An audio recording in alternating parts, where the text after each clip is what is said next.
ሰላም ውድ የቻናሌ ቤተሰቦች እንዴት ናችሁልኝ? እኔ በጣም ደህና ነኝ። ዛሬ ወደ አትላስ ተመልሰናል። እንግዲህ አትላስ ፕሮጀክት እንጎበኛለን። በነገራችን ላይ አትላስ በጣም አድቫንስ እያደረገ ነው። ከጊዜ ወደ ጊዜ በጣም ለውጦች አሉት፣ አዳዲስ ነገሮች አሉ። ሃይላይት ላይ እንዳያችሁት ሁሉ እንግዲህ ፒኮክ ፓርክም በጣም እያበደ ነው የሚገኘው። አጥሩም ቀለም እየተቀባ ይገኛል። እንደዚሁም ደግሞ ኢቭን ውጭ ላይ ጭምር አዳዲስ በተለይ ደግሞ እንደ ፒኮክን የመሳሰሉ ቅርጾች አሉ። ከዛ ባሻገር ደግሞ እንግዲህ እንደምትመለከቱት ፊት ለፊት ያለው ትልቁ የዚህ ውሃ ስላይዱ እያለቀ ነው የሚገኘው። እዚህ በጀርባ በኩልም መጨረሻው ይሄ ካናሉ አጠገብ የነበረው እያለቀ ነው። እዚህም እንደምትመለከቱት ይሄ ወንዝ እንግዲህ ሲጠናቀቅ ያው የጀልባ ሽርሽር ይኖራል የተባለው እዚህ ወንዝ ላይ ነው። እንደምታውቁት የወንዝ ከርቭ ይሰራል። ሁለት ወንዞች ናቸው የዚህ የወተር ፓርኩ ሁለት ወንዞች አሉት። አንደኛው በዛ በአትላስ በኩል እኛ ወደ ምንዞርበት ማለት ነው። ሁለተኛው ይሄ ባንቴክቱ የሚባለው ወንዝ ከዚህ ከጊዮን በኩል የሚመጣው ማለት ነው። ከጊዮን ባምቢስ ምናምን አድርጎ በዚህ በስጢፋኖስ ቤተክርስቲያን በስተጀርባ የሚመጣው ወንዝ ማለት ነው። እንግዲህ ይሄ ከርቭ ሰርቶ ወደ ቦሌ ሩዋንዳ እንደሚያመራ ከዚህ በፊት እንደነገርኳችሁ ማለት ነው። እንግዲህ እጅግ በጣም የዚህ የወተር ፓርኩ የሆኑ ፕላስቲክ ስላይዶች በዛኛው በኩል በርካታ ፕላስቲኮች አሉ። ከዛ ባሻገርም እንግዲህ ብዙዎቹ በተለይ በእንደዚህ በመንሸራተቻዎቹ እየተሰቀሉ ይገኛል።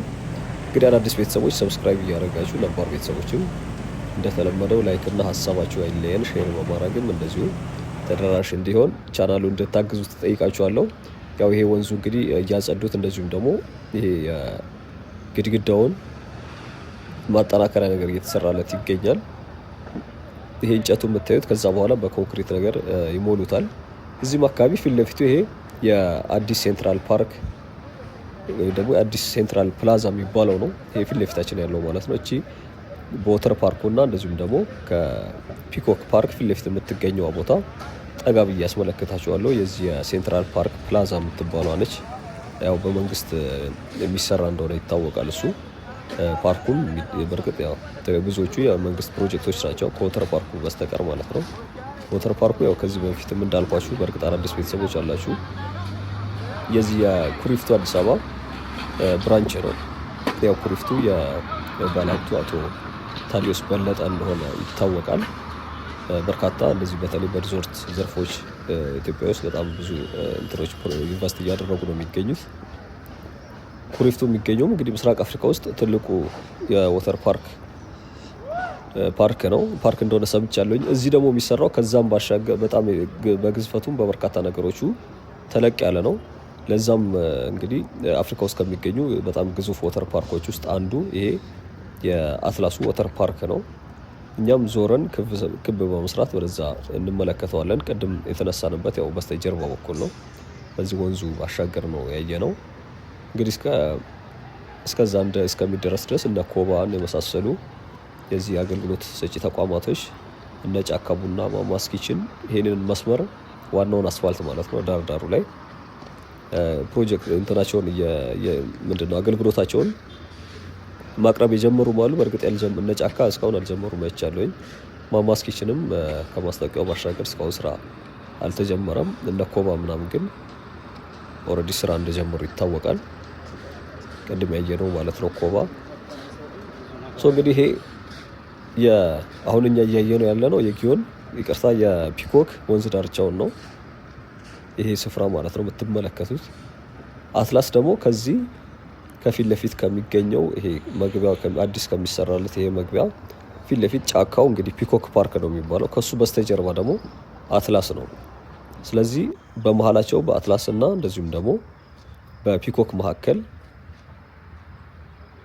በወንዝ ዳርቻው ማለት ነው ትልቁ ኢትዮጵያ አዲስ አበባ ውስጥ አሉ ከሚባሉ ትልቅ ፓርኮች አንዱ የዚህ ፒኮክ ፓርክ ነው።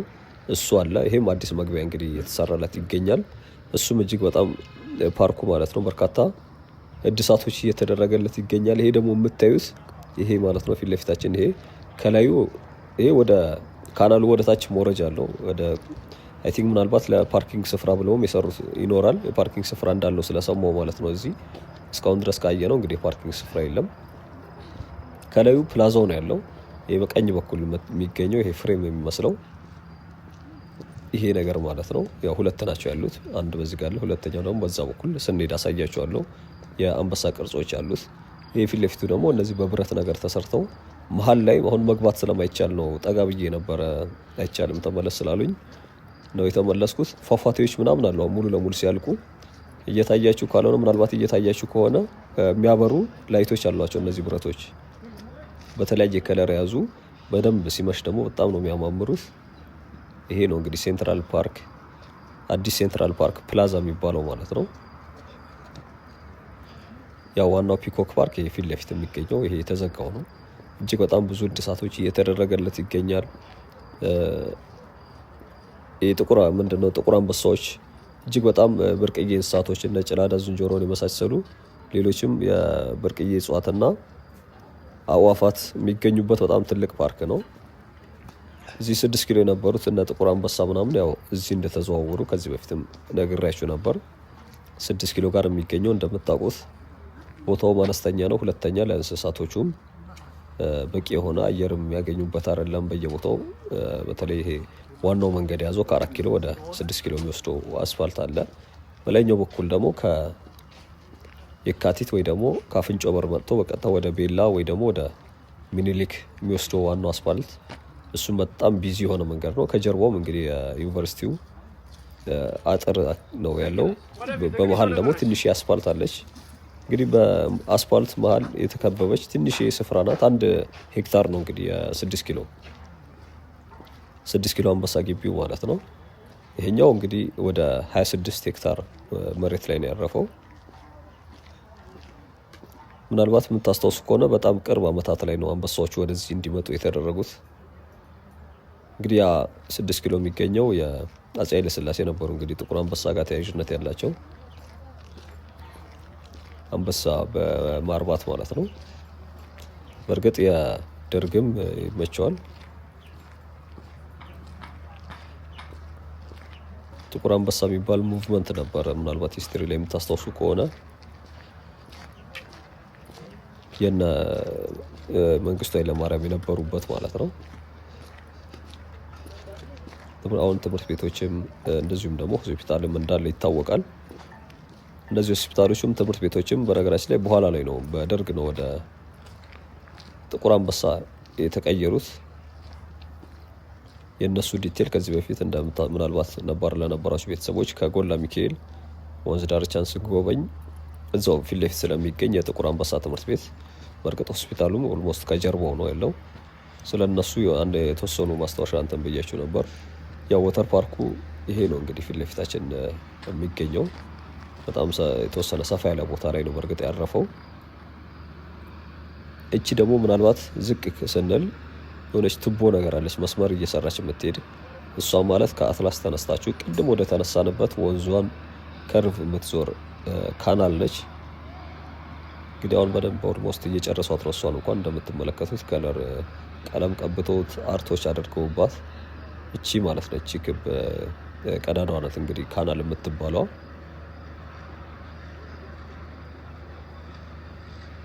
ስለዚህ ወደ ግራው ወተር ፓርኩ አለ፣ በዚህኛው በኩል ሴንትራል ፓርክ ፕላዛው ነው ያለው።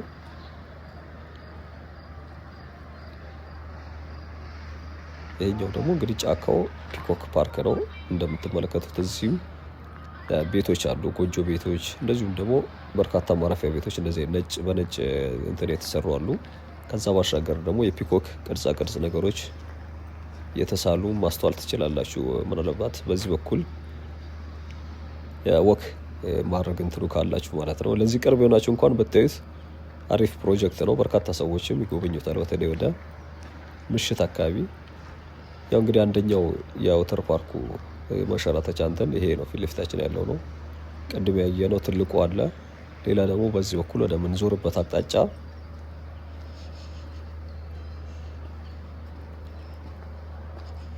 ይሄ ማለት ነው ወደ ግራሹ። እችኛው እንኳን አልጨረሷትም፣ በእርግጥ ጀምረውታል።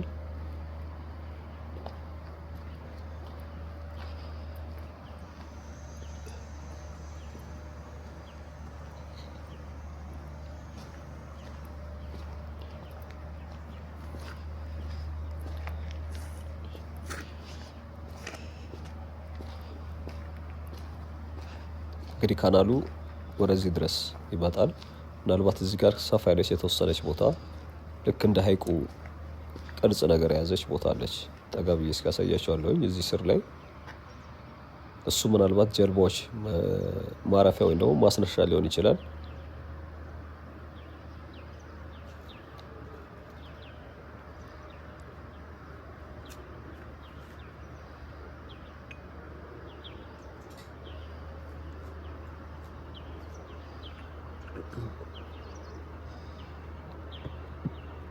ያው እዚህ መሀል ላይ ደግሞ በሁለቱ መካከል የሚሰራ ያልተጠናቀቀ ነገሮች አሉ። እዛም ተሻግሮ ግንባታዎች ይታየኛል።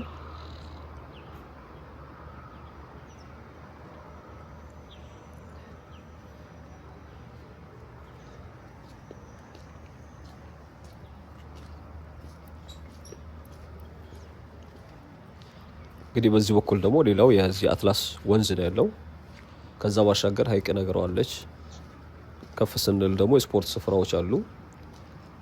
ዙሪያ ሰርተን ደግሞ ወደ የፒኮክ የዚህ የፓርኩ መግቢያ ላይ መነሻችን ላይ ቪዲዮ መነሻችን ላይ ያያቸዋት የፒኮክ ቅርጽ አዲሷ ማለት ነው እሷ ተቀምጣለች።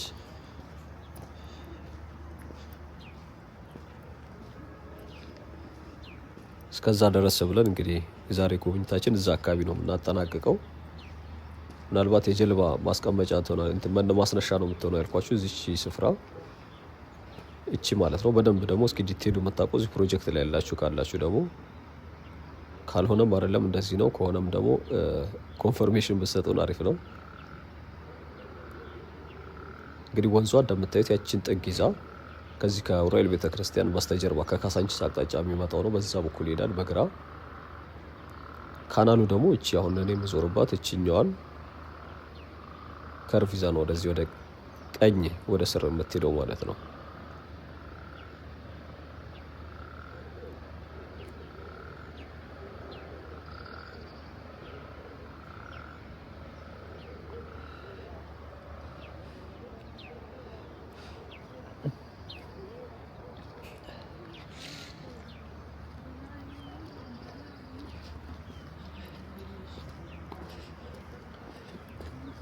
እንደሚታወቀው ከፊት ደግሞ ወደምንሄድበት አቅጣጫ ዋናውን መስመር ይዞ ከዚህ ከኡራኤል ወደ አትላስ ስትመጡ ማለት ነው በርካታ የታጠሩ ስፍራዎች አሉ። እዛ ስፍራም እነዚህ ኮንስትራክሽኖች አሉ በግል የተያዙ ማለት ነው፣ በግል የሚሰሩ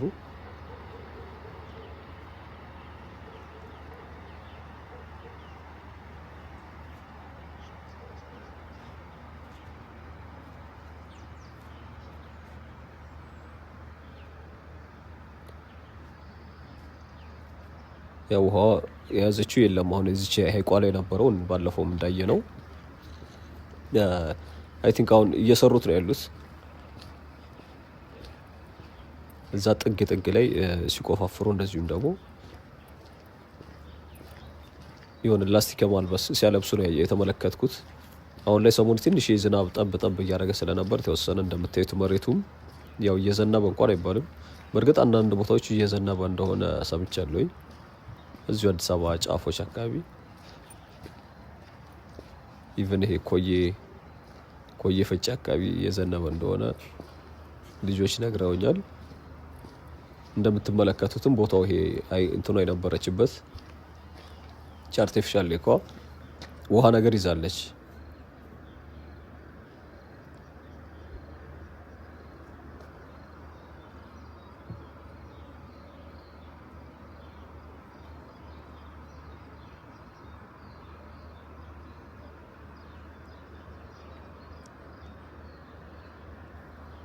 እንግዲህ እነዚህ የምትመለከቱት ደግሞ ያው ማረፊያ ወንበሮች ናቸው። ከዚህ በፊት ምናልባት ሲጠናቀቅ ደግሞ በርካታ ሰው ትንሽ የጀልባ ነገር ነበረች። በነገራችን ላይ እዚህ እንትን ላይ እንደምታስታውሱት አንዲት ቢጫ ጀልባ ነበረች። አሁን ላይ ያው የለችም ውሃውም ስለሌለ። እንግዲህ ዛፎች ደግሞ እነዚህ የምትመለከቷቸው እጽዋቶች ረጅም ዓመታት ያስቆጠሩ እድሜ ጠገብ እንትኖች ናቸው። በነገራችን ላይ በጣም ብዙ ጊዜ የሆናቸው ናቸው። ያው እንደሚታወቁ ከዚህ በፊት ይህ ፓርክ አገልግሎት ሲሰጥ ለሰርግ፣ ለተለያዩ ለቡድን ሽርሽር እንደዚሁም ደግሞ አንባቢያን ሰዓሊዎች ምናምን ትመለከቱ ነበር ከህፃናት ወይም ደግሞ ከቤተሰብ እንደ መንሸራሸሪያነት ውጪ ማለት ነው።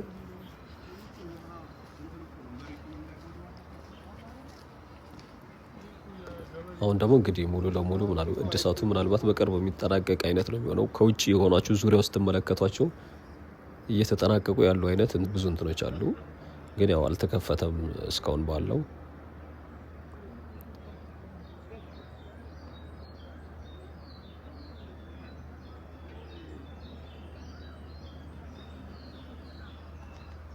እንግዲህ ወደ አስፋልቷ የጥግ መስመር አስፋልቷን ይዘን ወደ ስፖርት ስፍራዎች፣ ወደ ቴኒስ፣ የእጅ ኳስ መጫወቻዎች እናመራለን።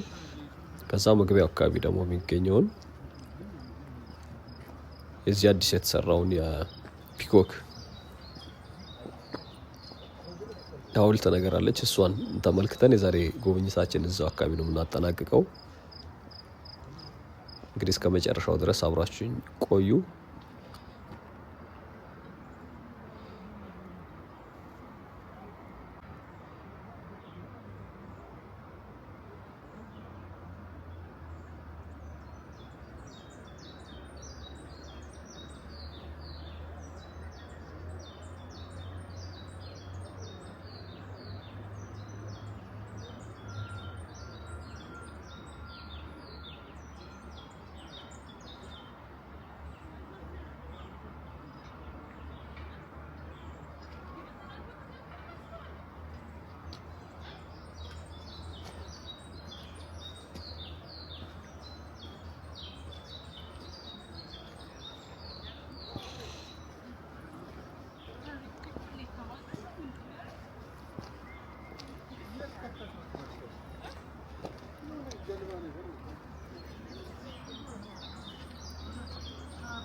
እንግዲህ አዲሷ ፒኮክ እቺ የምትመለከቷት ነች።